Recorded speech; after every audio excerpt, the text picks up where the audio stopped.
Hey, welcome back to the Adventures in Advising podcast. My name is Matt Markin, and we are at episode 66. On today's episode, you'll hear interviews with Mykel Beorchia from Utah State University and Dr. Shawn Ryan from Chico State and Dr. Jenny Bloom from Florida Atlantic University guest hosts. Don't forget to subscribe to this podcast and also follow us on social media at Advising Podcast. It's now time for episode 66.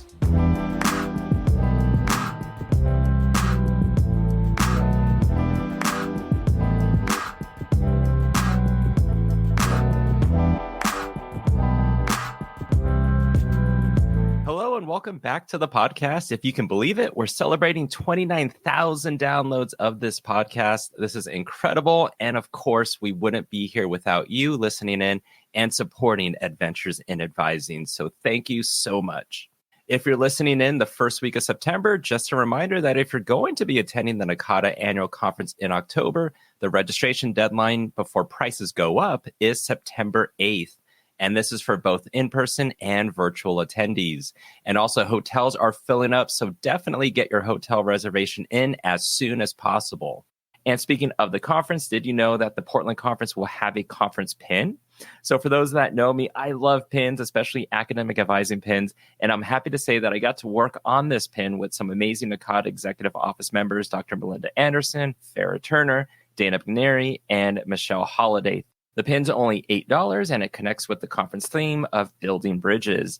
Proceeds actually go to fund the first ever art exhibition that will be at the conference. So pretty cool things happening. Orders are being accepted online through the NACADA store by September 30th. Orders can either be shipped or you can order and then pick up the pin at the Portland conference. I think it's a nice pin and it goes full circle back to the conference. And I'll also include the link to the NACADA store in the show notes.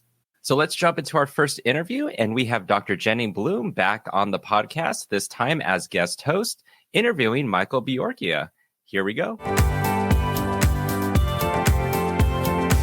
Thanks so much, Matt. I'm thrilled to be here, thrilled to come back in this role as interviewer. And I am delighted that my friend Mykel Beorchia from Utah State University agreed to do this podcast with me. So first thing I'm going to do is I'm going to read Mykel's biography, and then we're going to get into the questions. So Mykel Beorchia is the executive director of the Office of University Advising and Exploratory Advising at Utah State University. As executive director, she serves as a liaison between academic advising and campus partners, ensuring advisors have the resources they need to support students' growth as learners and citizen scholars. She leads initiatives centered in student potential to increase persistence and degree completion. Prior to her current role, she served as director of the Academic Service Center for the Quinney College of Natural Resources. Mykel used the appreciative advising framework to help students discover their strengths and connect them with academic programs to help them move toward their dreams, improving retention and completion rates in the college. Mykel serves on NACADA's Communities Division as chair of the Appreciative Advising Community. She has served on the Utah Advising Association and NACADA Region 10 steering committees.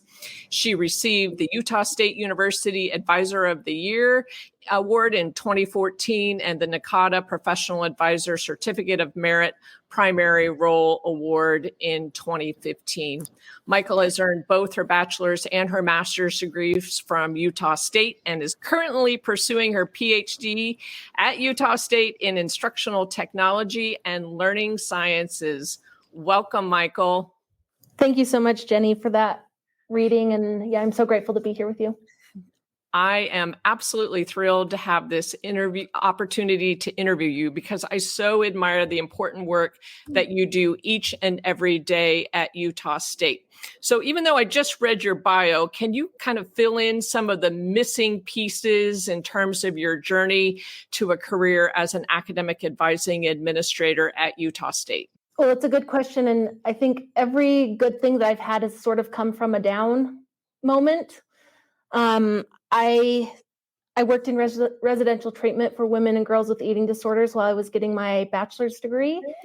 And I maxed out at what I could do there, and my boss encouraged me to think about a master's degree. And I thought, wow, we could be proactive maybe about some of these issues. We could support families, maybe through the school system. So I became a school counselor. And then I spent 2 hours in the 8th grade and realized that wouldn't be a sustainable career for me. I needed a 2-hour nap when I got home.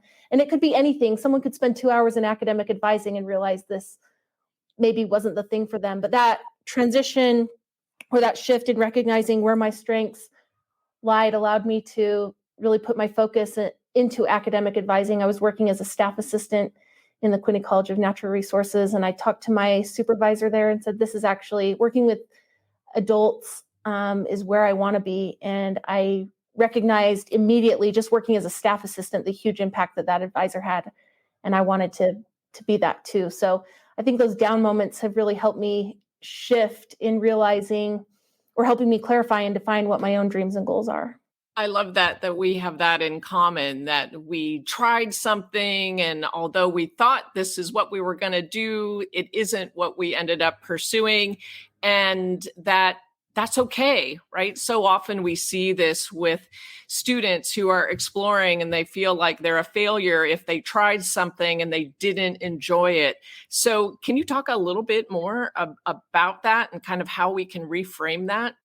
I just believe so strongly in human potential. And because I believe in that for others, I think that allows me to believe in myself. So I don't always start with me really having a strong belief in myself, but in my work with students, I see so much potential in them that it must be true for me too.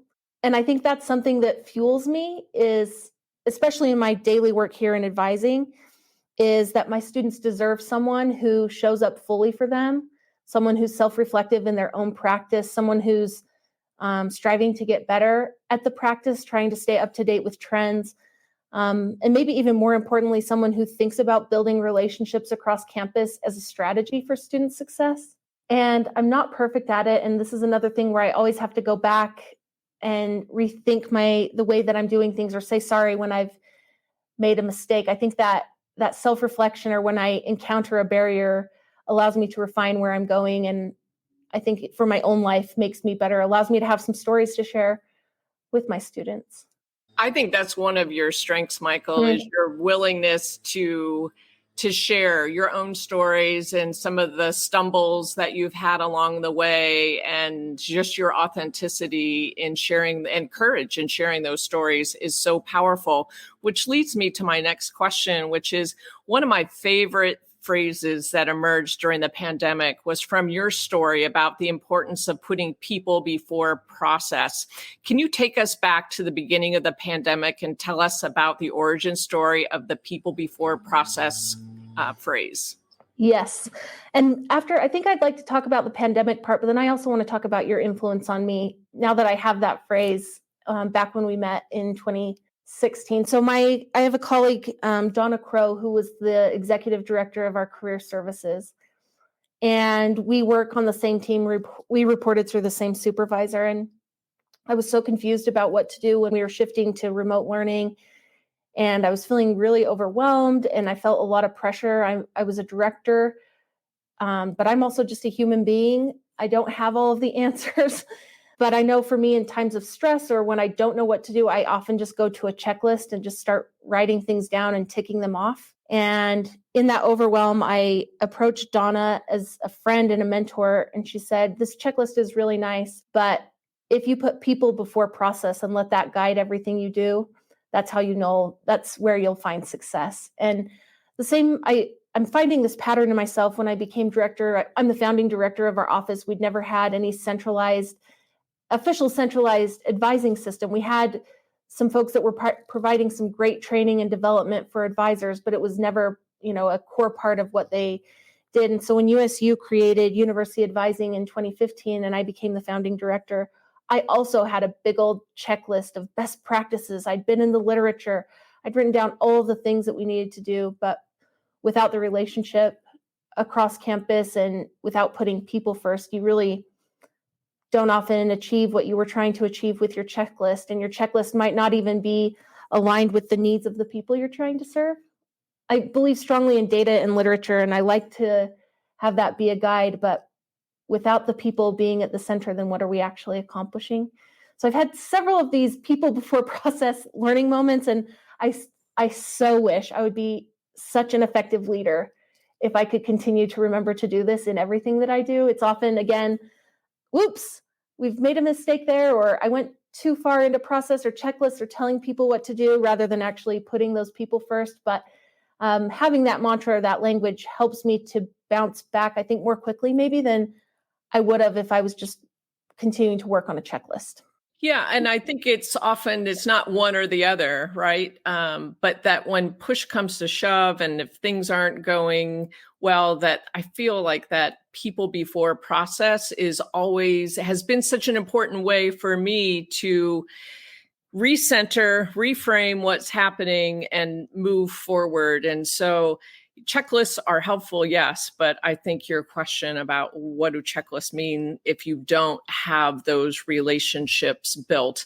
And so tell us about this office that you've, is essentially launched at Utah State that is student-centered and focused on meeting the needs of students as well as meeting the needs of the academic advisors. I know that you've really had an impact in terms of just the culture of academic advising at Utah State. So can you kind of lead us through how you approach changing the culture at Utah State? Yeah. And again, there's a lot of mistakes in the story and a lot of opportunities for me to shift and reframe. So while I'm so incredibly proud of the people that we work with and the work that we've accomplished together, we've all had to extend a lot of grace to each other. We've had to have a lot of difficult, challenging conversations. I've had to have a lot of mind shifts, and I've also had to communicate with my upline all of the things that we've been experiencing so that we can have consistency throughout our system. So we started in 2015, and my supervisor sent a survey to everyone who had academic advisor in their title at USU. And this included some folks in athletics and honors and international students and scholars. And all throughout our system, we had folks that were academic advisors, and we just surveyed them. And my boss is Janet Anderson, and she was a vice provost at the time. She's a great survey writer. She asked really, really great questions. So she had some quantitative and qualitative questions, and we compiled the data, and we realized a few key things that we needed to make progress on. And the first one was to continue the work of the people who had been doing that community building, to continue that even more intentionally. And so through those survey results, we also realized that our campus didn't have a definition of what academic advising was. And so anyone could be an advisor, even if they weren't working for a college or a department. Anyone could be an academic advisor. And for us, it was really important for us to define what an academic advisor at Utah State University is, what they do, what they value. And we utilized NACADA core competencies. We used standards from the CAST standards. Let me think about what that is. Council for Advancement of Standards in Higher Education for advising programs. And we did really important intentional work in community. We did grassroots work that was advisor up to administration. And then we had some priorities that our administrators had that we developed communities and committees to handle. But I think the thing that I realized right away is that our advisors on our campus weren't celebrated enough. And I'm still hearing this a lot in my advising circles, that advisors, a lot of us are telling advisors, people in my position or provosts or deans or vice presidents, understand the important role that an advisor plays in student success, but they think we can do everything.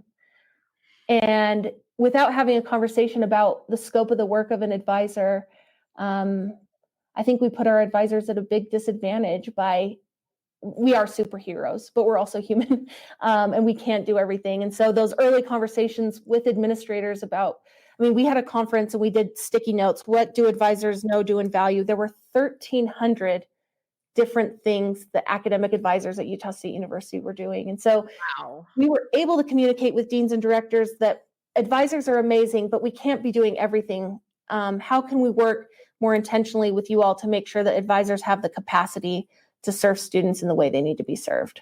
Wow, that's so important to narrow down exactly what the role of the advisor is. And I'm so glad that you took that time and that opportunity to do that, and to also educate the administrators about all of the responsibilities that academic advisors were being charged with carrying out.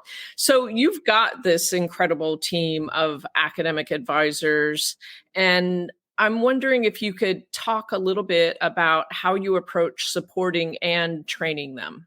Yeah. So many of us, I think, are thinking about this right now with the turnover. We're recording this podcast in August 2022. There's been a lot of folks leaving higher education altogether.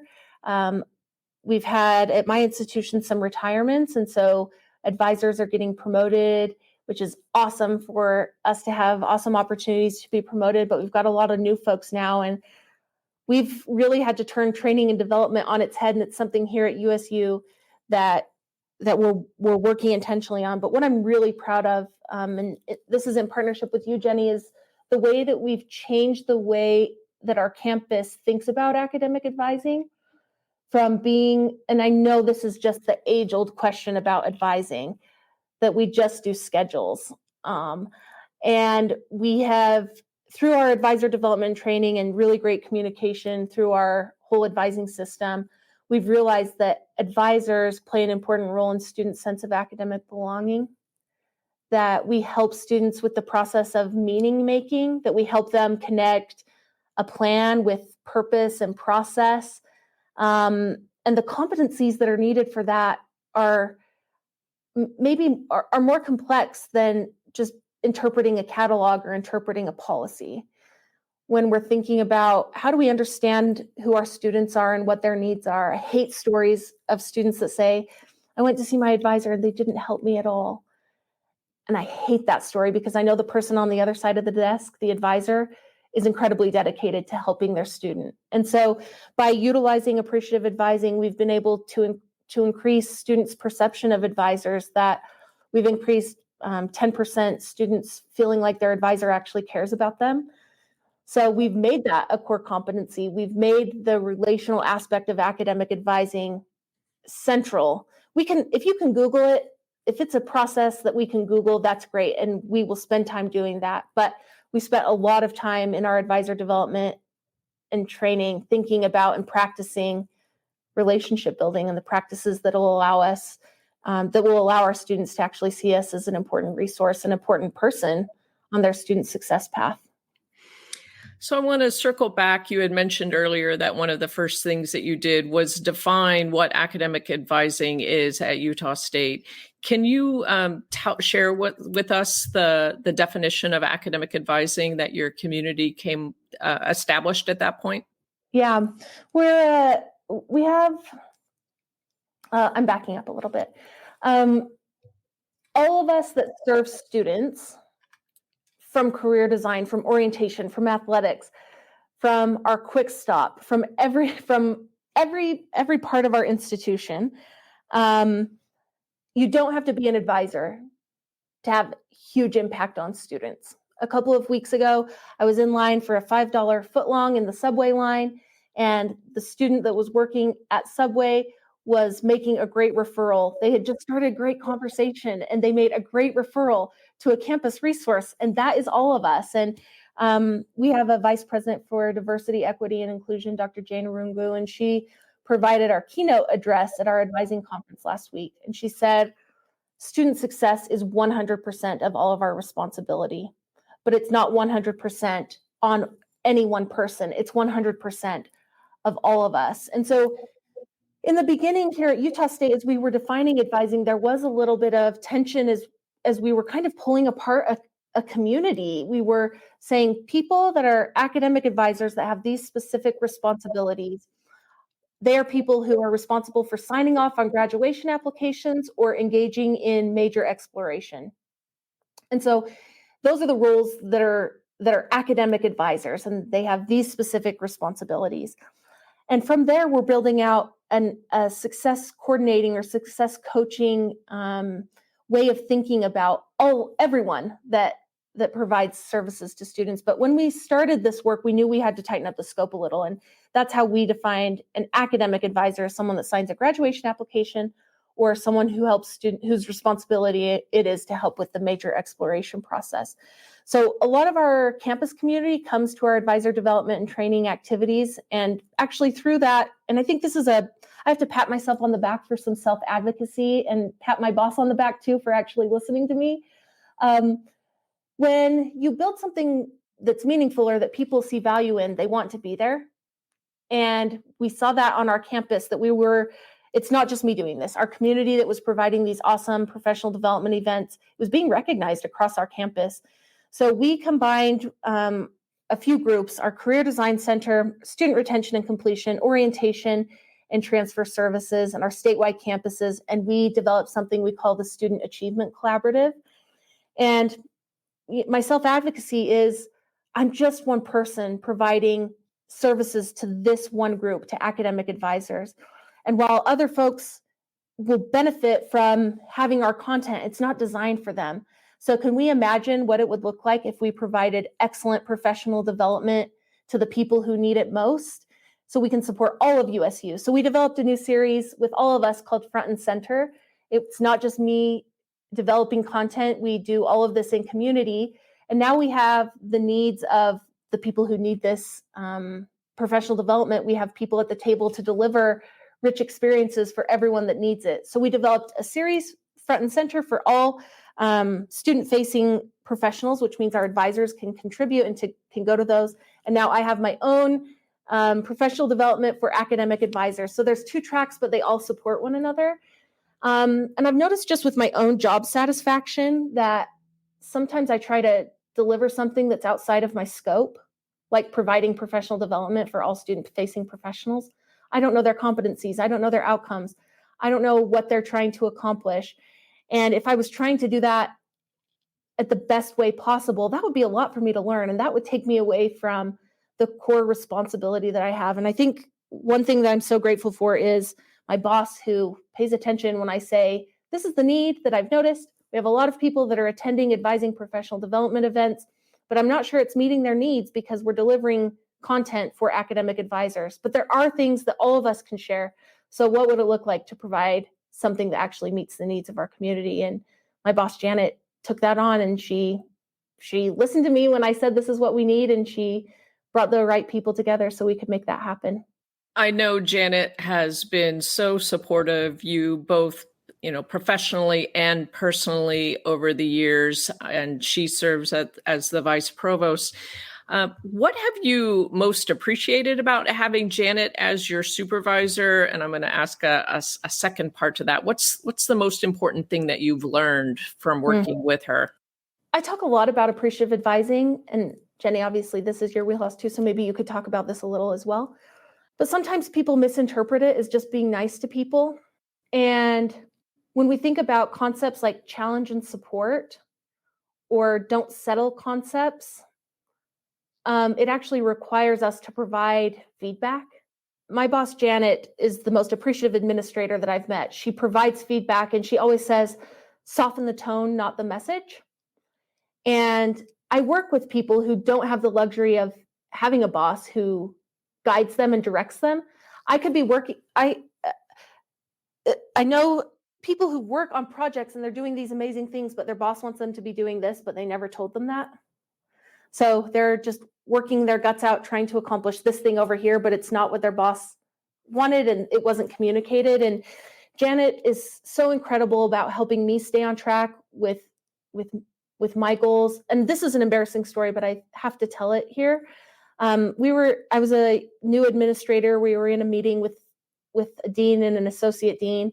And I had a mission I was trying to accomplish. I was trying to get us to utilize I was trying to get the institution to utilize one of our new tools. And the dean didn't quite understand what we were accomplishing with that tool. And I cut the dean right off. Like, that's not really true. I said something like that. Like, how embarrassing that I did that. And my boss just gave me a little hand signal, oh, no more interrupting in this meeting. And I understood totally what she was saying. But being someone who cares about you enough to help you to be a person that shows up professionally. I mean, I should never cut anyone off, Dean or anyone else. Like, cutting off it's rude to do. But after the meeting, we debriefed, and she said, cutting someone off isn't a way that you build trust. People won't think you're competent if you're not thinking about building trust. And she does that every day, that she cares about me enough and she cares about my growth enough that she provides me the feedback even when it's hard. It's priceless, isn't it? It's a gift. To receive that feedback, because that Janet is giving that feedback to you with nothing but love and respect for you, and she wants you to be successful. And I always, this is one thing that I really appreciate about Janet. She's not doing that so that you just do better work. She's doing that because she sees you and she believes in you. And what a gift that is. I don't take that for granted. And I really try to embody that in my own practice as an administrator, but I can't tell you how hard it is to deliver feedback. It is, especially when I know everyone is being as amazing as they possibly can. And so if something doesn't hit the mark, or if it's not quite the direction that we're going, I hate nothing more than to redirect my amazing team. And I know that it's not fun for Janet either to, have to tell me in the middle of a meeting to stop cutting people off. That's not really fun to do. And I guess courage is the only word that I can think of right now. Like, it really takes courage to be an administrator who cares about the growth of the people on your team. And I'm so lucky to be able to have that modeled for me. So I have some of the words that it becomes muscle memory for me. So I can say things like, Jenny, I know how amazing you are and how committed you are to the work that we're doing. There's one adjustment I want to make to whatever the thing is. What do you think about that? I have all of those words. I could say 40 of those one-liners because I hear them. And I'm incredibly grateful. I think that's also the most important thing, is that I work in an environment where appreciative administration is modeled, where people care about building trusting relationships, that we say that we're sorry, that we make space for that important feedback, that we celebrate the successes of everyone on the team, and we take intentional time to do that. I am so grateful to be working in that type of an environment. Which is so important, because then the advisors are seeing how Janet interacts with you. They're getting to witness how you interact with them and holding them to high standards, yet doing it in a way that, again, is done with respect and is not judgmental. That's what it's all about, because advisors are having to do that with their students too. So what a blessing that they have that experience watching and interacting with both of you. All right. So now I want to kind of take a different path, and I'd like to have you talk to us a little bit about your leadership journey within NACADA. It was an accidental journey. One of the things that I most deeply value about NACADA, while I love all of the content that we have access to, I love the clearinghouse, I love the journal, it's the people for me. And I think the first thing that I did was volunteer to read award nominations or submissions for Region 10. And the chairperson at that time, I think, was Brandon Loudon, and he invited me to help on the steering committee next. I was really dedicated to that feedback. I'm sure that I provided, I'm sure I accidentally overachieved, not knowing exactly what was expected, but I think I provided good feedback for him to make a good decision as the chair. And then he invited me to join the awards committee, and I was able to join him at the global level as well on awards. I also love to read proposals because it helps me quickly see what the trends are in higher ed. And so I've done that, and in advising. So I've done that a few times. It's helped me tighten up the way that I submit my proposals. Not everything I've submitted has been accepted, and I'm not actually that great at submitting these proposals. And so the opportunity to get better through seeing what excellence actually looks like was also a gift. And then there was an opening for the Appreciative Advising Community Chair, and it's these conversations with my colleagues I knew I wanted to engage in and thought this might be a great place for me to volunteer. And so I ran as the chairperson for the Appreciative Advising Community, and I'm serving now as chair through 2023. Can you talk to us about some of the initiatives that you've undertaken as chair? Yeah, I first have to say that I didn't really know beans from donuts about what I was getting myself into. I read on the website what it was, and it was a really great and accurate description, but I truly had no idea what I was doing. So I really relied on the folks that had been steering committee members to guide me and teach me what I needed to be doing. And again, that's a gift too. I think so many of us are in leadership. People are looking to you and think that you have the answers, and I honestly don't. Like, I've reframed what I think about a leader. It's a person who can ask great questions and can build communities. That's what a great leader does. They don't have all of the answers. And so I utilized the skills that I've learned here as an administrator and took those into my role as a chairperson. So we decided right away that we wanted to survey our community, our appreciative advising community. And we wanted to understand, and again, it's a people before process approach. What do they need from us as a community? What are they expecting? Can we deliver on what they expect? Do we need to realign what their expectations are?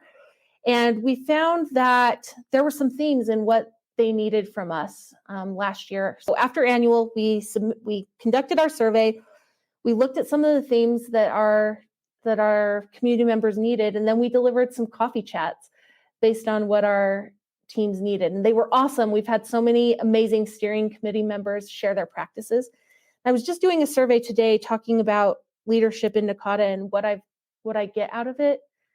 And I have to tell you that my interactions with our appreciative advising community are so inspiring that I can just get stuck in the way that I do things, the way that things are done at USU. I'm not always inspired, or I can't always come up with my own vision or my own motivation.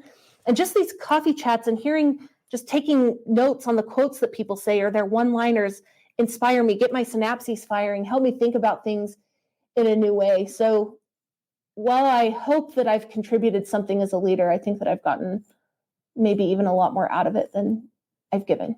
I love a thread that has gone throughout this interview, and of course I've seen you in action in all kinds of different settings, is this co-creation that we talk about in the design phase of appreciative advising and appreciative administration. And I think you're just so really good at bringing people to the table, but not just bringing them to the table, but creating a space where people feel comfortable sharing with you their ideas and their feedback. And I just want to highlight that co-creation piece, because I think you do that with a lot of intentionality in everything that you do. Thanks. I think there's also so many of us, and even I'm just thinking about technology right now. There are 90 bajillion different platforms for scheduling an appointment. There are 90 bajillion platforms for doing anything right now in advising. And as we make decisions about what it is that we want, that co-creation to me is so important, even if we don't always end up being able to deliver what every single person around the table wants. Having intentionality and being able to explain what our choices were when we had to make a choice that we didn't have unanimous support for something, just being able to, the co-creation allows me to be able to explain why it is we did what we had to do, even if it wasn't perfect for everyone. So I really value that co-creation process, but it's, I think it would be stupid to think that by co-creating, we can always deliver on every need that every person has. And I think that's something that I've had to sit with, and think about a lot, is how can we create space for people to bring those ideas? And also, as we make decisions as community, knowing that we're not always able to deliver every single thing that every person wants. I don't know, Jenny, have you had experiences like that as a leader, where even in co-creation, everybody might not always get what they wanted or needed? Well, I don't think that co-creation necessarily means consensus. Hmm. I think co-creation means exactly what you just said, that you're able to articulate the why behind the decision that Yeah. you've made because you've listened carefully to what people have said and you acknowledge, this person made this really good point, and yet there's also this other piece of information that is the reason behind why we're making this decision to move forward with this other option. At least people know that they've been heard and that you've taken into account their feedback. And I feel like that is so key. So yeah, co-creation does not equal consensus, but it does equal that you have to be able to listen very carefully and be able to make a sound decision. Again, you're not perfect, I'm not perfect, but make that decision and be able to articulate the why behind the decision. But that takes time. Yep. But it's time well spent. I think this is also maybe selfish for me, but I spend more time here at work than with my family or my chosen family, my partner. I spend more time here than I do bird watching, knitting, doing family history, all of the things that I would do in my free time.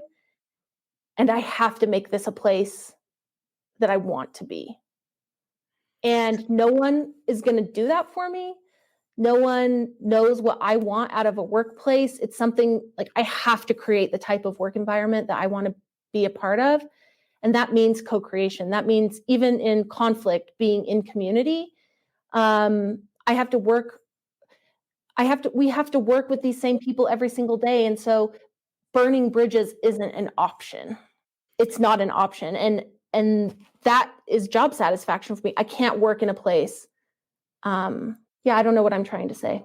I love the co-creation piece, along with what I think you were just talking about is what Jim Collins talks about, right? Mm-hmm. This pocket of greatness. Like, you can't rely on somebody else. Janet can't create for you the workspace. Like, you have to take that responsibility and opportunity that you have to create the kind of workspace that you want to come in and work in every single day. That's you. And I think all of us have that responsibility. And what about, like, how does that reflect for our students? If I have advisors here that are drained or that aren't heard, or if we aren't engaging in co-creation, how can an advisor authentically talk about what a great place Utah State University is to a student if they're not feeling that themselves? Truth. So I'm going to segue, because one of the things that I love most about you is that you have such fun hobbies. So family history, birding, gardening, canning, knitting, and more. What role do your hobbies play in your life?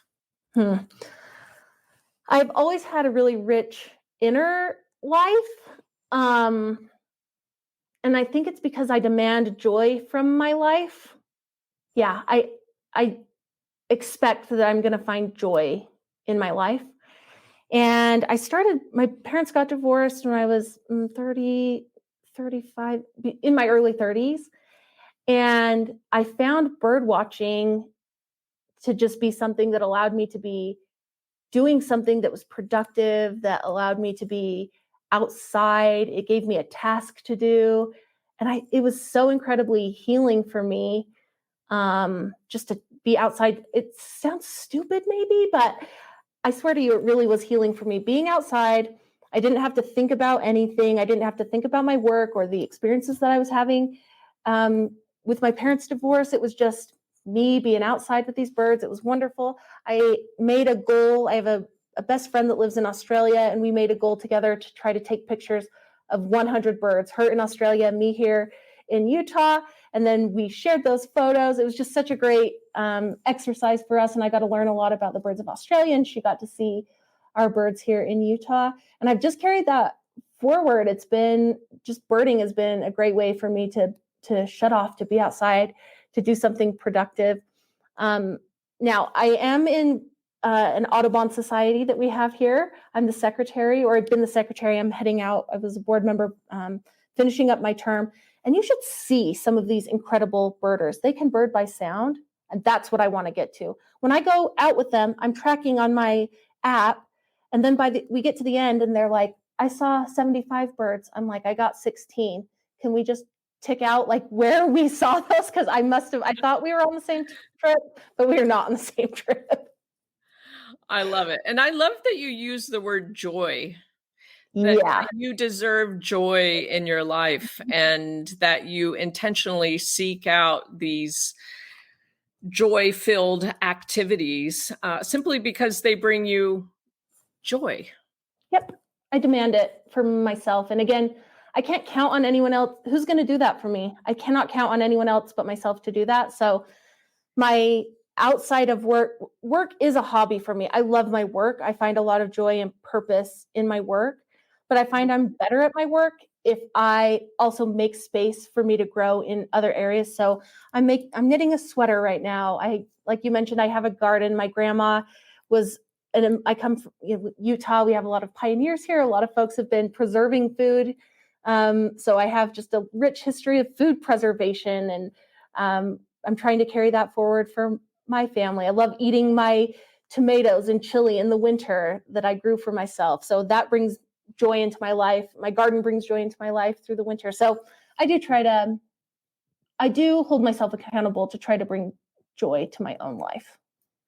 I think that's so important. A fun fact, when I started early on, right after in 2002, when I co-authored the article incorporating appreciative inquiry into academic advising that became appreciative advising, the first presentations that I did based on that article, I titled The Joy of Advising.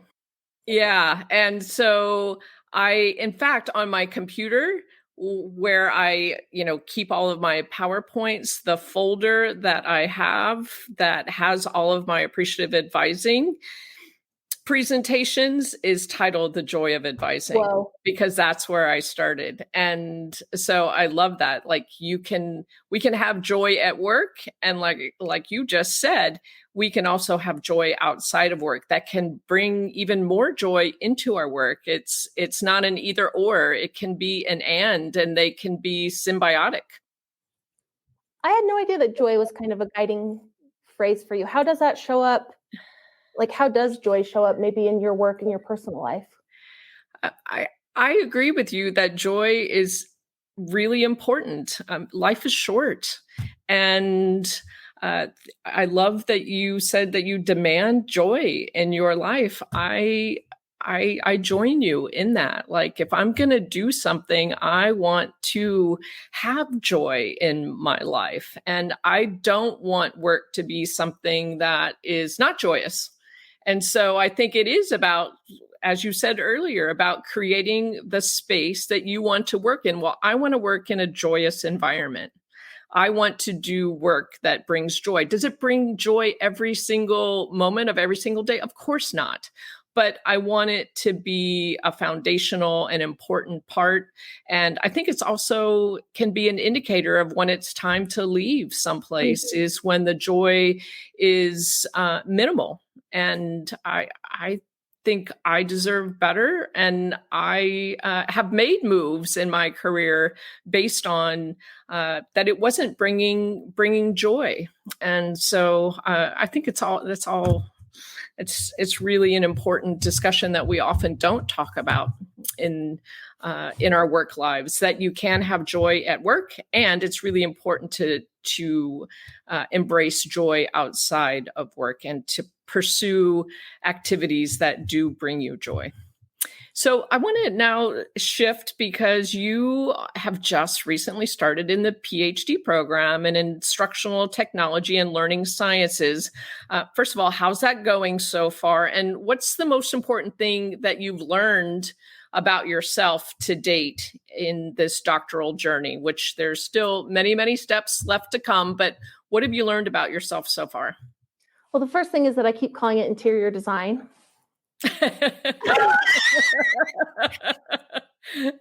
Same difference, instructional technology. It's interior. I was taking a class on Canvas, which is a learning management system, and someone asked me what my programming classes were, and I said, I'm interior design, and I'm taking a class on how to make things in Canvas. And I'm like, that almost makes sense. So instructional technology. So the first thing I'm learning is how to say the name of my program.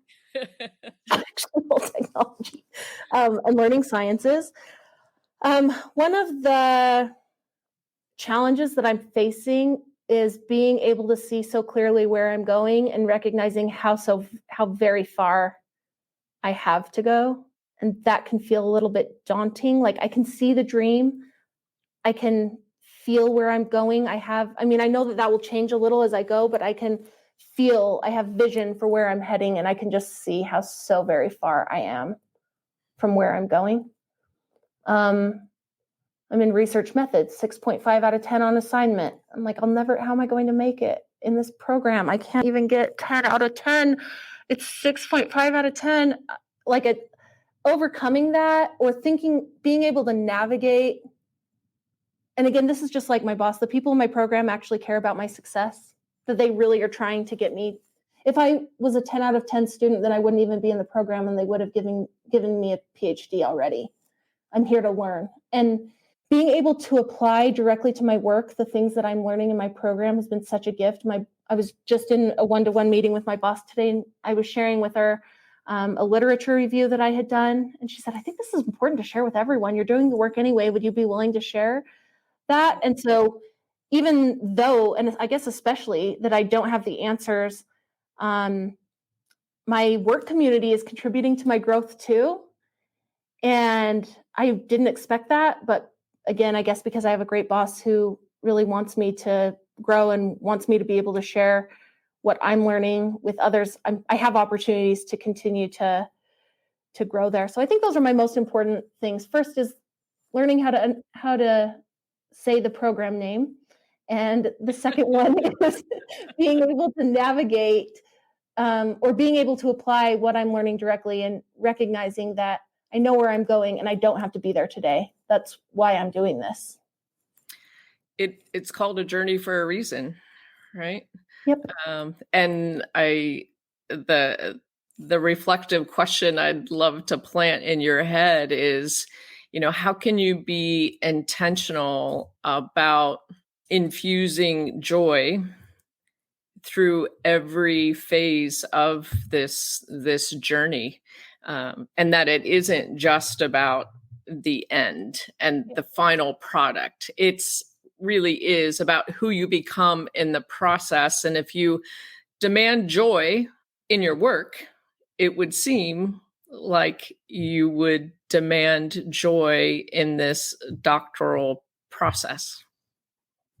And I'm finding that even with this research methods class, that I know that my joy comes from community. So my professor has been meeting with me weekly, like early on early in the class this summer, when I realized I'm not going to be able to do this by myself. I do need support in order for me to learn what I need to be learning. And my instructor has been so incredibly generous. We've had 30-minute meetings every week. That's been my joy, where I can make sense of the materials in community, even if that community is just me and my teacher. And the product, my final product is a research prospectus. And wow, it sure looks a lot different being able to do that. And the product is very different in community with my professor than what it would have looked like by myself. I think that's a trend for me my whole life, is that if I can just find community, then I can get through research methods or anything else. Indeed. We can do hard things, as Glennon Doyle says, right? It's not I can do hard things, it's we can do hard things. And community, and I'll harken back to where we started. Appreciative advising is all about the relationships. That the joy is in the relationships. And you're seeing that at work, and now you've already learned that so early on in this doctoral process is the joy really is in the relationships. I'm finding even coming out of, our remote period that we've just come out of, I've changed in ways. Like my interactions are a little more awkward still, and I've just been changed in ways that I'm still learning about myself. And I think that's something that I'm continuing to refine or to be aware of, is how I can intentionally show up for myself and intentionally show up with others, and even navigating some of the awkwardness that I'm experiencing being in bigger groups now, or like I think I'm not as funny as I was before. I don't have as many jokes, or my social interactions aren't as smooth as they were before. And so just being intentional about that community, even if it is a little awkward, is going to be important for me this upcoming year. So, Mykel, I asked my team this morning, what if you had the opportunity to interview Mykel Beorchia, what question would you ask? And in fact, you've already answered a couple of them, but Ashley asked this question. I think it's a really good one. If you had the power to change one thing about higher education the way it is today, what would that be? That's a very good question. Today at Utah State, we have a conference going on called Small Satellite, and it's all of these really amazing people that are doing work in space. And I was walking behind someone, they were talking about correlations. I'm in research methods. I'm listening up to all of these smart people that are on campus. I better follow them for a couple more feet. But I do wish that we had less focus on information and more focus on people. At USU, we have citizens. What will a Aggie look like when they graduate? How will they contribute to community, or how will they be better citizens of the world? And I think I wish that meaning making, the process of becoming a learner, we talk a lot about that. Dr. Matt Sanders and Dr. Harrison Kleiner at Utah State talk a lot about this, the habits of mind that we develop as learners, the ways that we become learners. And it doesn't mean getting 10 out of 10 on everything. It means the experience that I've just had with my faculty member, that I'm developing a habit of mind that when I'm not meeting expectations, that I go somewhere to get help so that I can. I wish we talked about that more. I wish we created that type of space for that to be more central to the educational experience, the habits of mind, the becoming a learner. And I guess maybe it's not even less on information. I just wish we emphasize that more. I agree. This lifelong learning it's what it's all about, right? I love that about working in higher education, is that we have all these opportunities to learn from so many amazing people. And maybe first and foremost would be our students that we have this opportunity to learn from. So, Mykel, before we wrap up, I would love to hand you the microphone to share any last thoughts with our Adventures in Advising friends.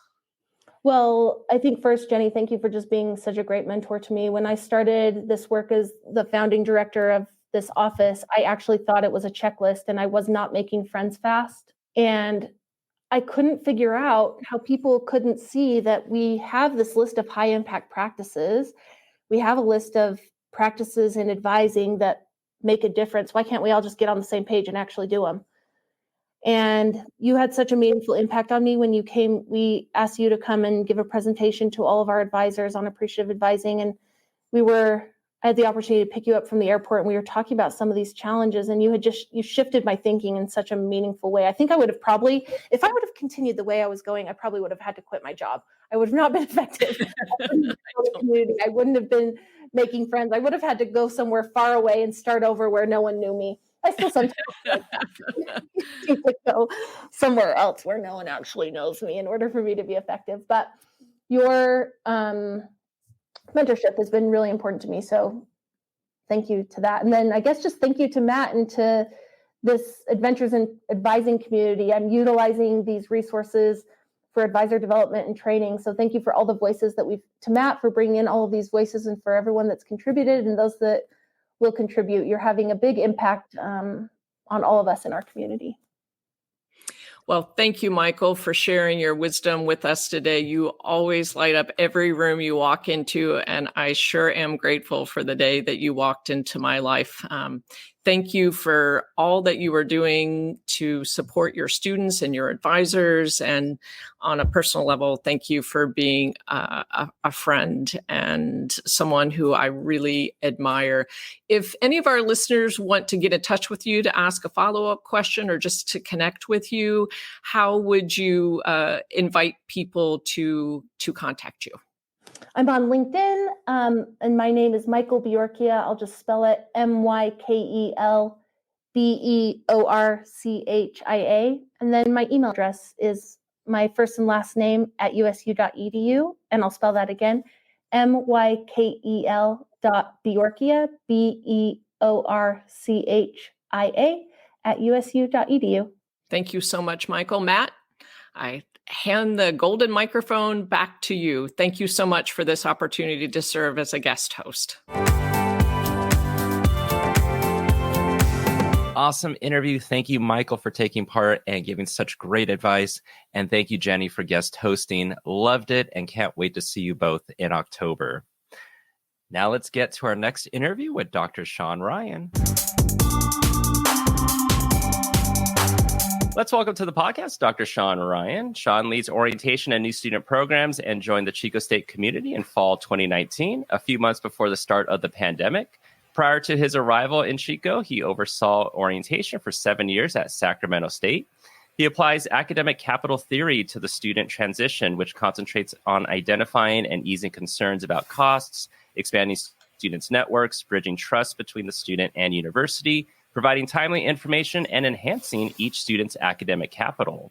He recently received his doctorate of education from Arizona State University with a concentration in leadership and innovation. An interesting fact about Shawn is he is one of the few people that served 4 years on active duty military and 2 years in the United States Peace Corps. Shawn, welcome to the podcast. Thanks, Matt. Thanks for having me. Big fan of the show. Yes. And, we were talking before we recorded that, we're, chatting about how we got to chat at the last region conference and kind of got to know each other there. Found out that you also listen to the podcast and are a fan of the podcast and actually have some connections to some of our previous guests as well, which I think we'll jump into some of those questions later on. But yeah, definitely glad for you to be here. So let's start out with our first question. What was your path, your journey into higher ed? Yeah, absolutely. My path, my journey to higher ed, my first introduction to higher education lasted 90 minutes. It just lasted 90 minutes and then I was gone. So I was born and raised in Boston, rarely left the city. I used to have an accent. My family still does, but I lost my accent because I've been gone for so long. But when I graduated from high school, I applied to one university. It was the University of Massachusetts in Boston. And 2 weeks after high school was my first time on the college campus. So I know a lot of students now come to our college campus and visit. I never did any of that in high school or middle school. I never visited any colleges. I think it's great, but I just never did that. So my first introduction, I was by myself, went to the campus. It was before orientation, and I was walking around. And some of you, listeners might be thinking about the first time you were on a college campus and you're walking around and you see the buildings, and I saw the students eating lunch, and I was like, that's so cool. Like, you can just eat lunch when you want. You don't have to the set time, the sense of emerging adulthood. And it was really, really exciting. But then this next thought came up was, how am I going to afford this? How can I afford college? And not knowing that there were people that could help answer that question for me, I pondered it for about another 45 minutes walking across campus, hopped back on the subway, went home, was still thinking about it, and went to the resource that I knew that could help me afford college, and that was the military. And so it was the first call that I made when I got back home was the Air Force. I was thinking about joining the Air Force Reserves, and I did. And I called up next day. I met with my recruiter, and I signed active duty Air Force, and I have not returned to that university since. I've never been back. And so joined. I 4 years I served in the military. I was I flew on the back of an aircraft. I was a radar technician, surveillance technician on an AWACS aircraft. It looks like a Frisbee on top. But was in the military 4 years. But it was the first thing. Once I got to higher education, I really started thinking about why did I feel comfortable that I could fly across the country, be trained to fly on a $350 million aircraft, but I couldn't pass Comp 2. I couldn't enter that building. And so that was one of the first of many thoughts that I had of, what are we doing? Can we do better, especially with students in transition? Like, why did I feel so much more comfortable going into the military when I could have went into college? And so that's part of the focus of my research that I've been doing. But that was my first essential introduction. Got out of the military. I went to Oklahoma State University. Spent 4 years there and became an RA. Really took advantage of a lot of the opportunities, got heavily involved. Graduated with my bachelor's degree in secondary education, wanted to be a teacher. So I taught overseas in the Republic of Moldova, which is right just south of Ukraine, right next to Romania. Lived in a small village there for 2 years. No one spoke English, so I had to learn Romanian. And it was actually there in a small village of Romania or Moldova that I said, I had a lot of time on my hands. And I was thinking about, hey, I remember I used to meet with someone that helped plan my classes out. I think you can actually do that as a profession. That never crossed my mind before. And I go, I think that person had a house or something, and they had a family, and they could work there. So it was literally in the village, in the hills of Moldova, when I thought about higher education as a profession. But I came back to the U.S. after the Peace Corps, and I said, I'm not sure where to start. And so I went back to Boston. I managed to Avis rent a car in South Boston for about a year, and then got in touch with some folks, and they said, hey, if you're thinking about academic advising, which is a great profession, there's this thing called National Academic Advising Association out of Kansas State. And so looked it up and went to Kansas State, did my master's there, met my wife. She was pursuing her doctoral degree in California. So that's kind of made us over here to California. And she became a therapist for a while. And she would come home every day, and I would talk to her about how much I loved working in higher education. And then she switched her profession, and she's been an academic advisor for about 8 years or so. So we both worked at Sacramento State together, and then we both work at Chico State together. So sorry, long intro, but had a kind of a long journey to get to this point. Yeah, no, don't be sorry. I mean, that's I think a fascinating story and a lot to unpackage there too. Yeah, I mean, so much more that you explained on here than when we had chatted a few months ago. So I'm thrilled to hear that story. And yeah, I definitely agree. I think a lot of people will agree that, we didn't really think about, oh, maybe I could be an academic advisor. I think of when I was a student, I had a community college counselor when I was at the community college. I had a major advisor when I was at the 4-year, also an EOP counselor. And I didn't put two and two together, even after I graduated, like that could be something that I might be interested in. And then now I'm doing it for quite a few years now. What made you choose Oklahoma State when you got out of the military? Oh, good question. So my final duty station, I deployed 4 times when I was in the military. So I spent a lot of time overseas, but my final duty station was in Oklahoma City. And so I thought about going back, but part of it is I had a bad experience at UMass Boston and just drove up to Oklahoma State University in Stillwater, Oklahoma, and fell in love with the campus. And it was significantly cheaper, and just found a great connection there and said, I want to make this my home for the next few years. And I did, and I loved every second of it there. It was a great school. Yeah, and now I want to see if your RA experience is similar to a lot of other people that have been on the podcast that have been an RA. What was yours like? Mine wasn't bad. It probably could have been a lot worse. I know that I've had some friends that have some struggles, but I thought it was a great introduction. If I didn't have that seed would have even been planted that you could make this a profession. So I was still trying to connect the dots that, there's other than students, there's professionals that do some things here. But I think overall, it was a great introduction to the field, and it still helps inform my practice of understanding that, what happens outside of when we see students and one of their typical interactions like.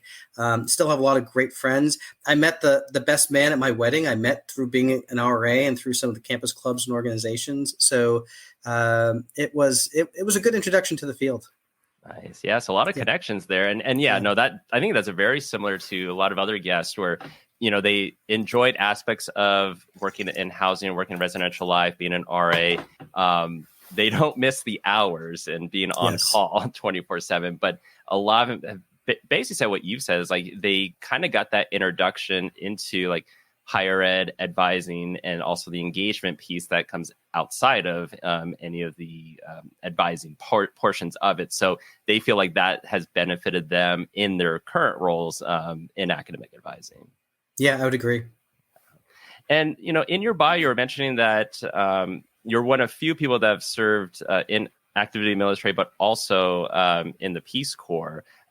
Is that usually is that unusual? It's pretty unusual. Okay. Yeah, there are other people, but the populations that join the military typically don't join the Peace Corps. I'm just one of the people that did both, and so there's not a lot. I mean, I've ran into a few people that have done both, but not a lot. Okay, no. So it's usually been like one or the other. Yes, exactly. Yeah. Now, when we were chatting a few months ago at one of the region conferences, and you're mentioning in your path in advising, being at Sac State, you also know Jazzy Magonzo Murphy, who was a previous guest on this podcast. Did you meet Jazzy at Sac State? I did. Yeah. When I joined Sac State, Jazzy was. She wasn't yet the director. She was actually a couple of years out from the director of advising. I think she was still working financial aid at that time. And I remember the first time I met her, my supervisor at the time said, here's Jazzy. And then once Jazzy left, she said, she's going to go really far. And so, and she was right, of course. And so I was witness to see Jazzy when she was, the probably an a financial aid counselor. And then to see her blossom to become associate director of advising. I remember explaining to her what KSU stood for at the end of the there was an Akata address. I said, oh yeah, that's Kansas State. So her and I got to know at the beginning of her advising career, and her and I worked. She was director for probably about 5 years together while I was still working orientation at Sac State. It was a pleasure to work with Jazzy. Oh, nice. Yeah. Always great hearing stories about Jazzy. Yeah, she's amazing. Mm-hmm. And, so now you're at Chico State. How would you describe, because we've had various guests from other CSUs, how would you describe Cal State Chico? Yeah, Chico State's a great place. It's a beautiful area, about an hour and a half north of Sacramento. Population, it's about 15,000 students on campus. It's an interesting dynamic because it's a highly residential campus where most students, if they don't live on campus, they live within about a mile and a half of campus. Significant population that's from outside of our service area. So a lot of students are coming from LA, San Diego, the Bay Area. So it's a good mix. It's about 25% from the Bay Area, 25% from LA, 25% Central California, 25% from Northern California. It's really a very strong, caring, invested community with the staff. I think I've been part of a community that has been this invested, this caring of the full campus community. So it's a great place to work at. Yeah, because I know like for CSUSB, like our main population is from the Inland Empire, so from our general area. So it's nice to hear that you kind of have a really good mix from all around. Mm-hmm. And then with your role at Chico State, what does that entail? Yeah, so I oversee the orientation and new student programs portion of the position. So I oversee orientation. So we have a model where we have about 25 orientation sessions throughout the summer. We have about 5 or 6 in the winter. So I oversee those, but also transition programming. So supporting students before they get to orientation, even right after. So we have some mentoring, some interventions that we have before orientation, post-orientation. And been here for about 3 years. Work very closely with our advising counterparts. When I'm planning orientation, the first folks that I call are my advising colleagues, and I'm saying, hey, can I get the cavalry here for these days, and can you support? And that's how I build the days, because students register for orientation. My orientation leaders, they take a class and they introduce general education graduation requirements to the new students. They're on the front lines helping support our academic advisors during registration. So it's a very academic advising registration focus during the orientation program. Yeah, so definitely a lot of partnerships Yes, within orientation. Absolutely. And then also in your bio, you mentioned about academic capital theory. So for those that may not know much about that or never heard that term, how would you describe that, and why is that important with student transition? Yeah, it's a more modern theory. It's not significantly older. There's some theories that I learned during my master's program that were very much applicable, but sometimes they couldn't be applied. I felt especially to our current student population, and so this is a theory that's devoted for students that are specifically in transition. And it's really from a lens of low income, first generation, and providing needed support. So it focuses on providing timely information, building trust, encouragement, relationships, bringing the family into the full transition. So educating not only the student, but the family. It's expanding their network. So coming on, helping to use the capital that our peer orientation leaders have so much, knowledge and information. And so I deploy them to share their capital and their network that can help expand the network of the new students coming in. So, great example of a student coming in and going, hey, I'm interested in X club. And the leader saying, oh, I know someone, I can get you connected, and helping, again, expand their network. That's a big thing. It's focused on reassurance, easing concerns during the transition. And it also looks at, what are some systemic barriers that exist, and really trying to examining those. And so one of the things that is great is that it looks at, trying to put the mirror on ourselves and going, are we sometimes the problem? Are we sometimes complicit in some of these challenges that students face? And maybe some things are well-intentioned, but did we create some of these barriers, and how do we remove those? So I think it's all those factors coming together. And I use that actually with my dissertation. We paired student orientation leaders as mentors, applying academic capital theory, really that focused on, timely information, encouragement, reassurance, easing concerns, understanding what those concerns are, understanding who the student is, so you could expand their network throughout the transition. So it's a great theory. I found it very applicable, and I felt it was very applicable to our current student population. Oh, absolutely. And I like that it also is not just solely focused on student, but also the family as well, because they're going to play an important part with that transition as well. Absolutely. And, you're talking about systemic barriers, and I would imagine a lot of that maybe showed up a lot. It's a lot that has been there, but to see it more when we had to go into a virtual environment as well, and, you, in your bios chat, showing that, you started at Chico State, a few months before the pandemic started. So, I'm sure you had certain goals that you wanted to get done or thought it was going to happen when orientation came around that, took a whole 180. So what was planning like a couple years ago when you had to move to a virtual environment for orientation? Oh, God, I'm having some flashbacks about that. God, that was rough of going, what are we going to do? How are we going to pull this off? How are we going to make this happen? And I was new to the role coming in, so it was tough because I didn't have some relationships. There was folks that I haven't even met, key partners, and I'm like, I'm gonna need your help to do this and pull this off. But it's just like anything when you get together, and I had some really quality orientation staff, and I had some orientation leaders, and we just came together, and they were coming up with some great ideas of what we could do. But it was a challenge. But when I reflect upon it going into it, we made it happen. We did it, and I feel like every year we've made our virtual program even better. And so one of the things I realized once I arrived at Chico State, our onboarding program was very had a significant amount of inequity from an access standpoint. So as I mentioned before, we have a lot of students coming from LA, Bay Area, which is 4 or 5 hours away. So our orientation program was structured is that we wanted to get as many students on campus as possible, and we didn't have a viable virtual program.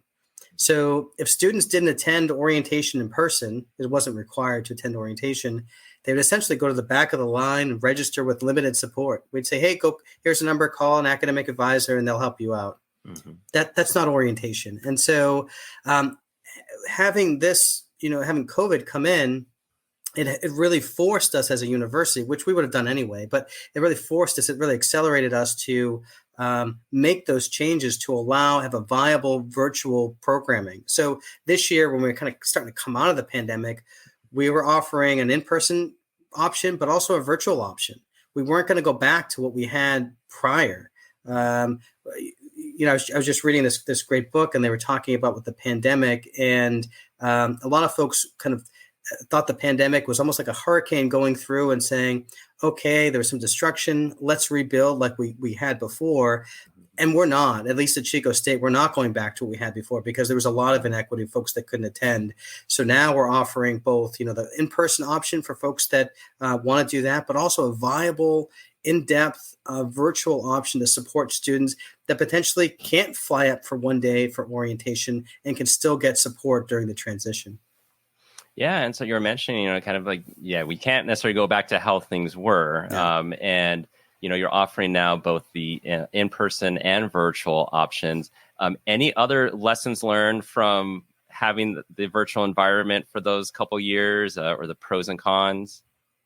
Yeah. So one of the things that we've noticed that was virtual is that, when we had in-person orientation, we wanted to have, at least the way they were structured, I would have loved to have some time individually with my orientation leaders with the students, but it was tough because they'd be in groups of like 10 to 15.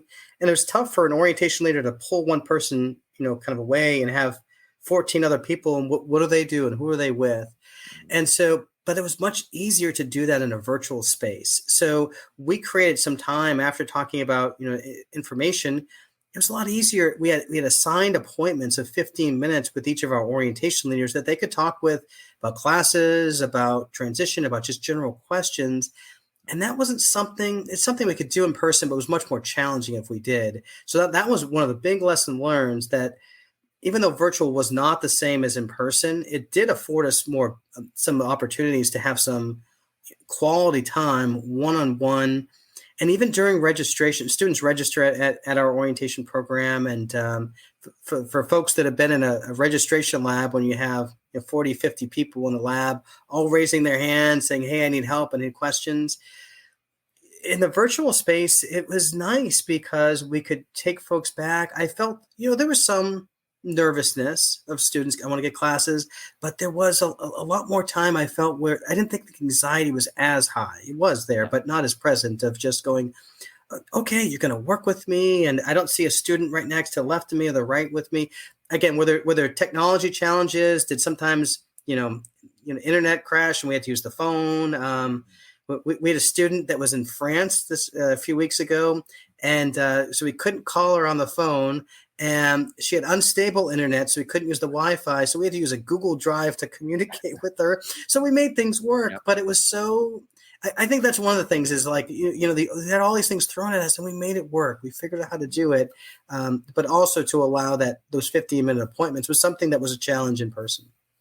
Yeah, I mean, you adapted. I mean, who would have thought 2 years ago, or more than that, prior to the pandemic, that you'd be using a Google Doc and to communicate, and now it's like, well, that could be something that can be done. Mm-hmm. And so even though like you still have like the virtual option as well as the in-person one, what was the process like going back to an in-person orientation? Did anything with being virtual have any impact on how you went about coordinating orientation, like since last year and this year?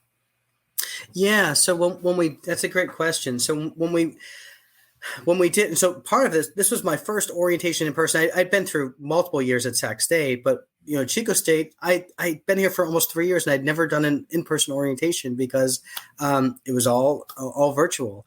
So coming back, we realized that we need to have both options. I think we enhanced the overall. We had some time. We enhanced the overall in-person session. We allowed more time.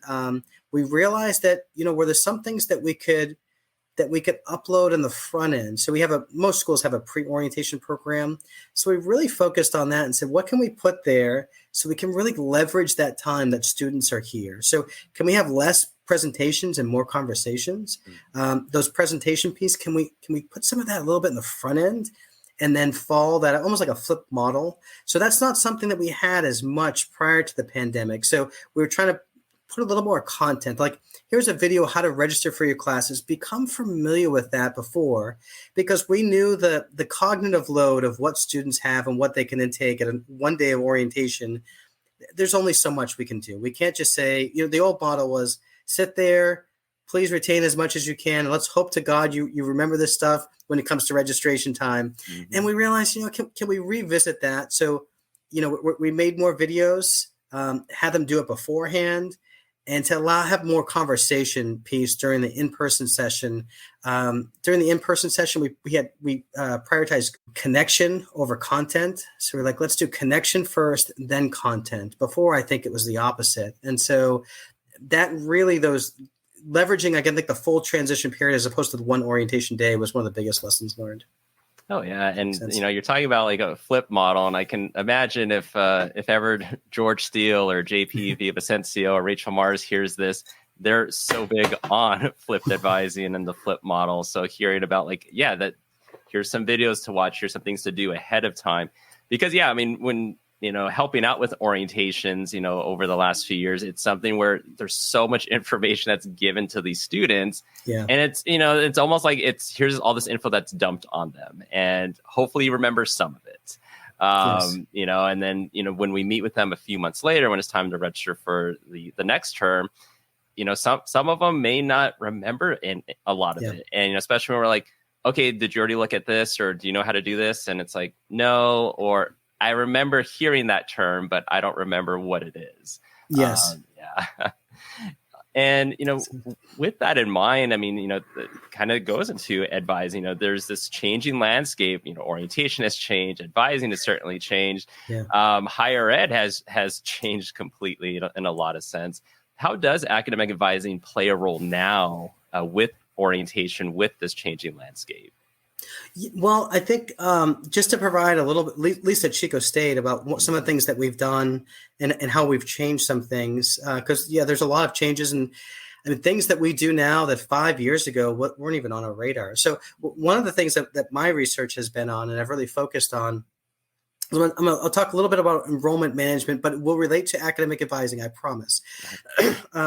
So when students apply to the university, typically the transition is they apply, they're admitted, they usually confirm their enrollment and say, I want to go to this school. They attend orientation, maybe they register, show up at the first day, and then they're at census. That's kind of the general transition.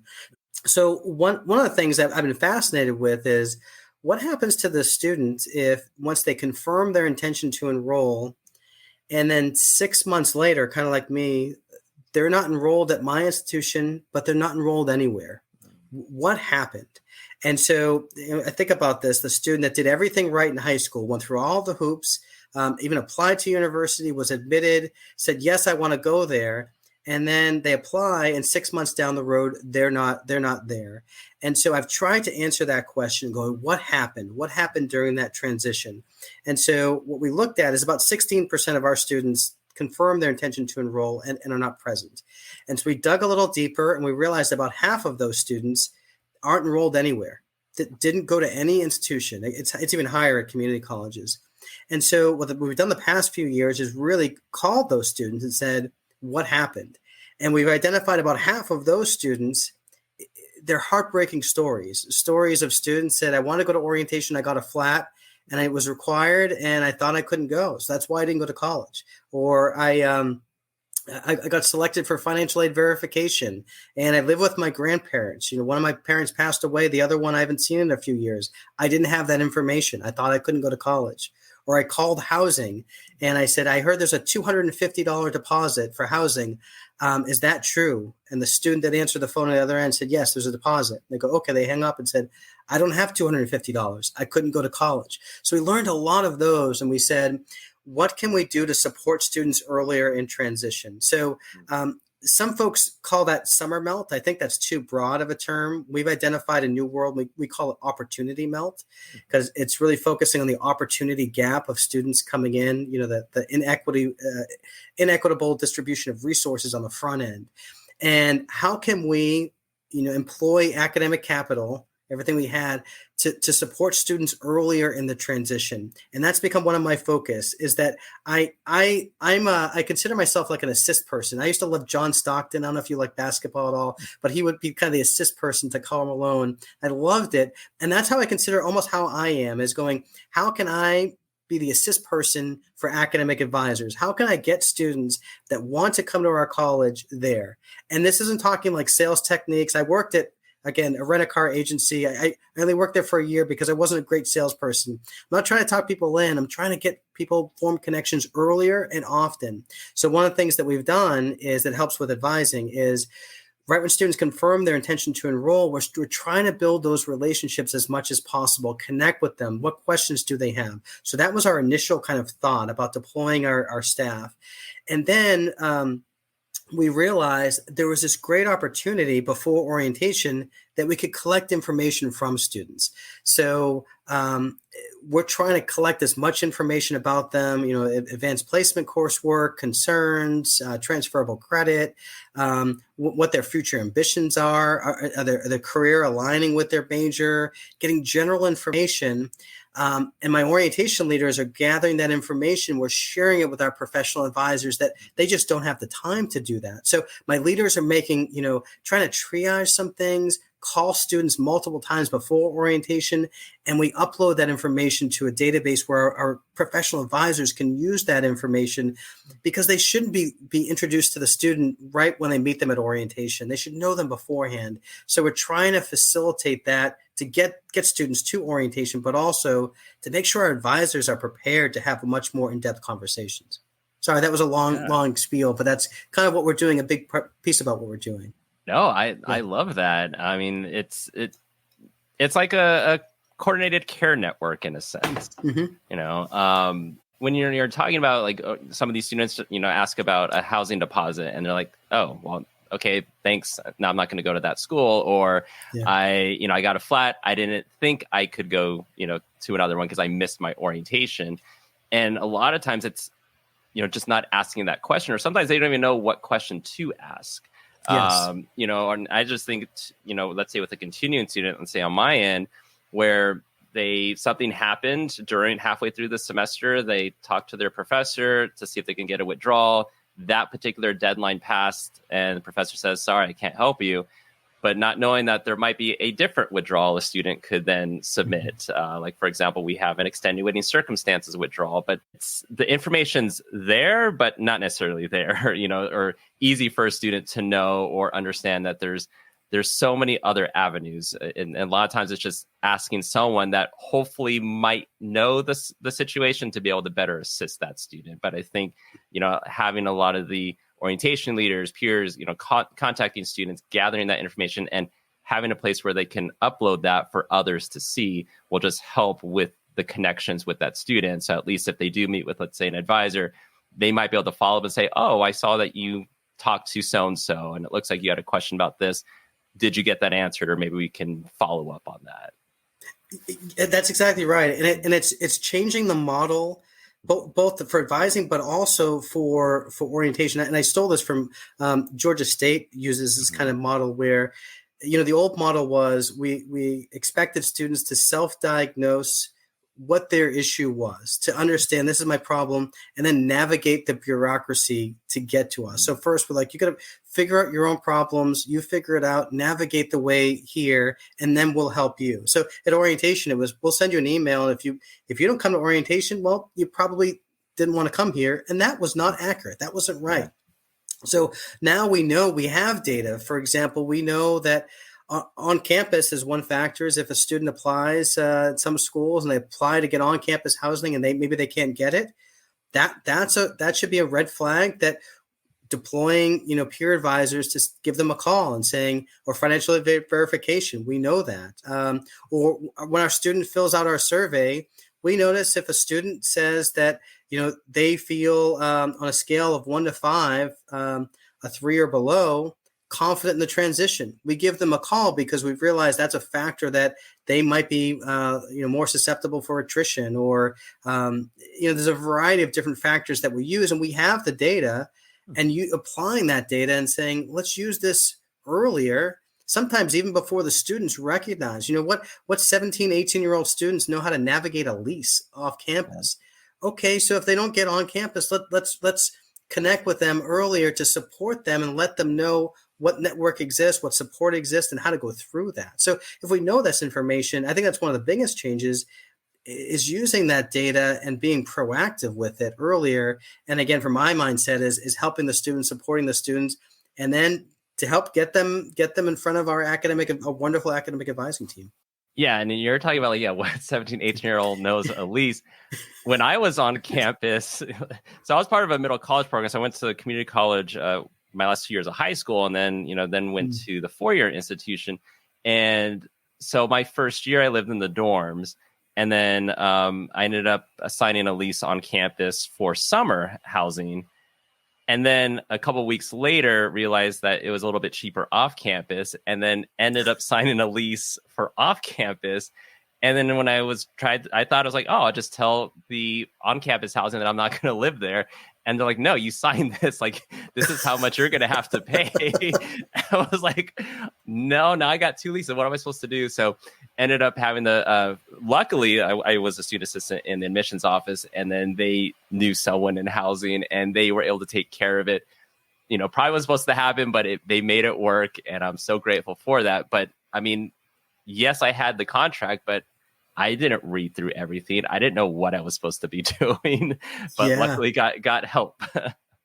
Wow. Yeah, those are the things. And it's amazing about how many students don't find that help, or don't ask it, or don't think that it exists.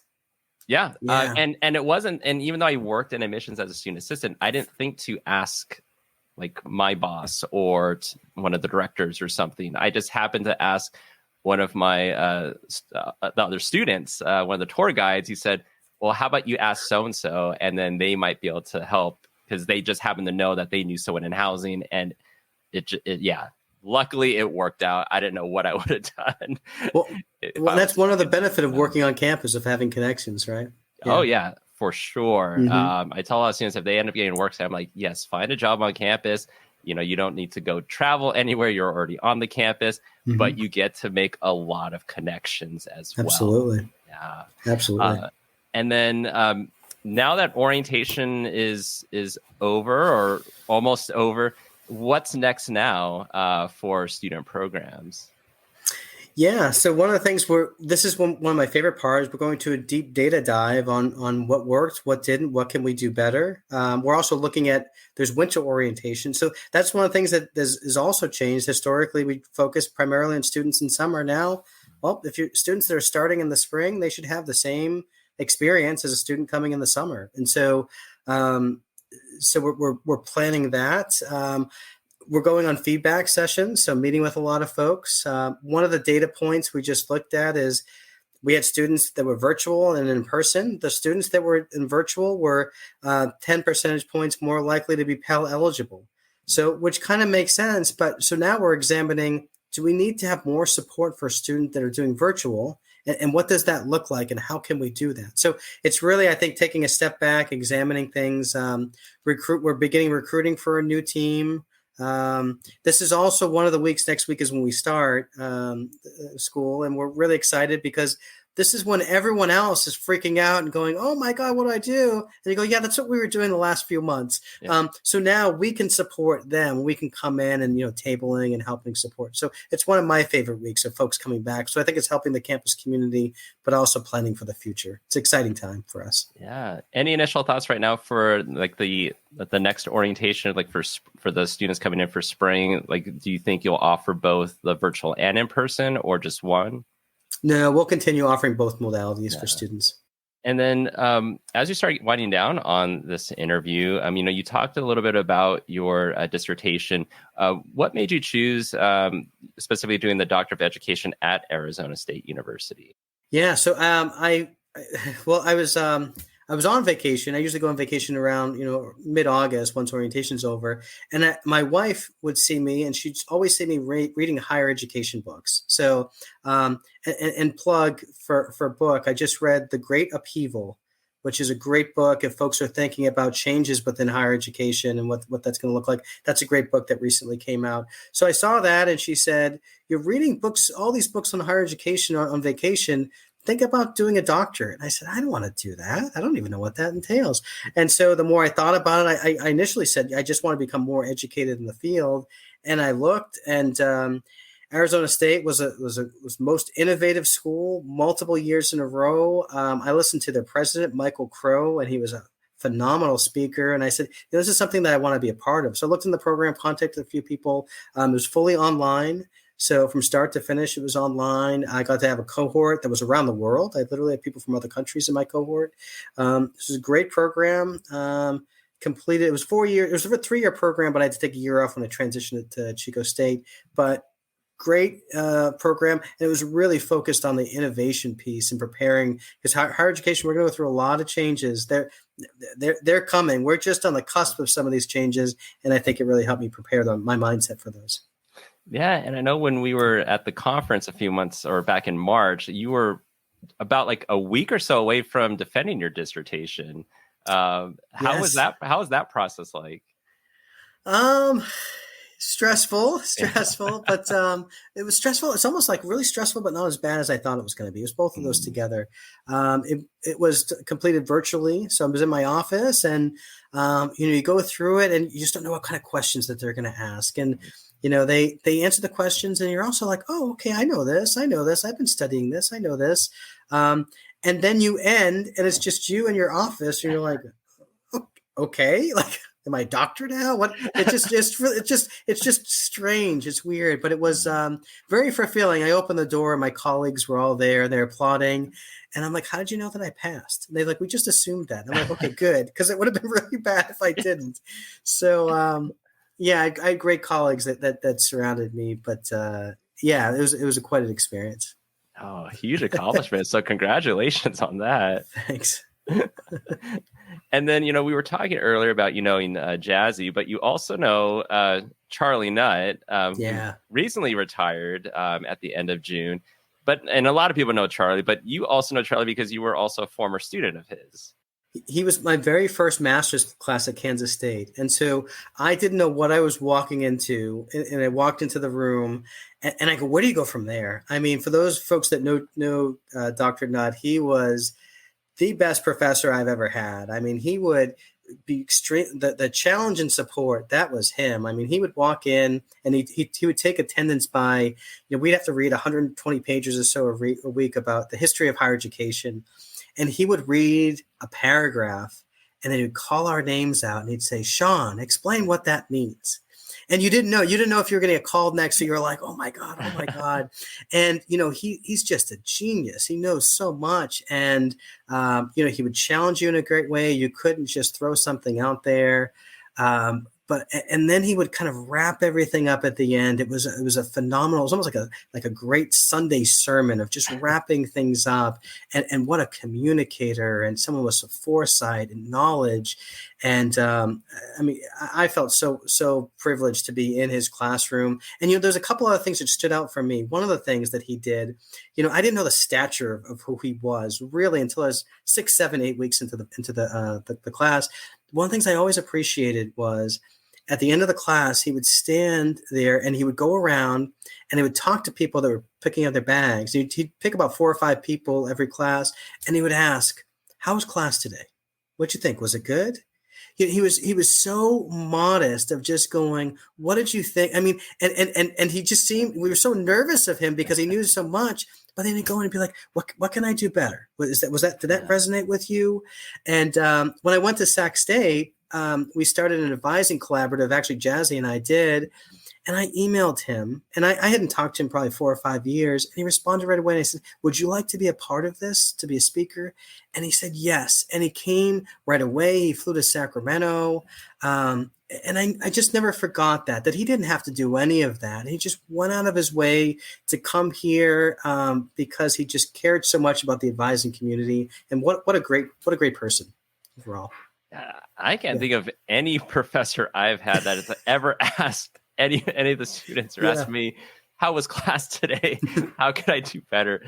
I think it's just a testament to who Charlie is, and why a lot of people love him, and why he's done so much within advising and higher ed in general. So, that awesome story. But Shawn, go ahead. No, sorry. Can I just share one quick thing that Charlie used to say that I really he used to say many things that I have notebooks that I've still kept for him. But one of the things I really appreciated when he was talking about changes with advising, I remember he would talk about how advising has changed, but we've gone through changes before. And he would say before, when students used to register for classes, they would have note cards, and you go there, and then became the invention of the telephone, like the telephone to register. And people said, and that was basically, press A for, these majors, press B for this time. That's how you would register via touch-tone phone. And people initially said, you're no longer going to need advisors. They have a phone now. You're not going to need them. Mm-hmm. And then when the internet came out again, students can go on, they can look, they can find classes. And people said, the internet's there. The advising community, that's going to be gone because students can do that all themselves.